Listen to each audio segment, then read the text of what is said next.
માવજીભાઈ ને એ જન્મ લીધો છે એ દિહાઈ એટલે રબારી સમાજમાં ક્યાં જન્મવું અને કોના તે જન્મવું કેટલું જીવવું એ આપણા હાથમાં નથી, પણ કોનું કામ કરવું ને શું બનવું એ આપણા હાથમાં છે.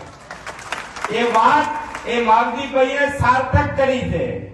એમણે હમણે ડીસાની અંદર ડીસાએ તો અમદાવાદ કરતા મોંઘો, ડીસાની અંદર 1 વીઘો આ સમાજના સંકુલ માટે ખરીદવા માટે એમણે 51 લાખ રૂપિયાનો દાન કર્યું છે.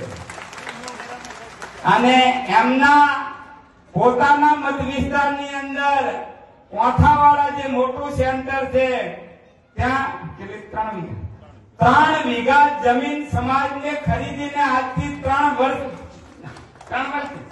7 વર્ષ પહેલા એમણે આ સમાજને ભેટ આપી છે. તે સંકુલનું અત્યારે નિર્માણ થઈ ગયું છે. એ જ રીતે એમણે ધાનેરાની અંદર 2 વીઘા જમીન ખરીદીને આ સમાજ શિક્ષણમાં આગળ આવે એના માટેનો પ્રયત્ન પોતે કર્યો છે.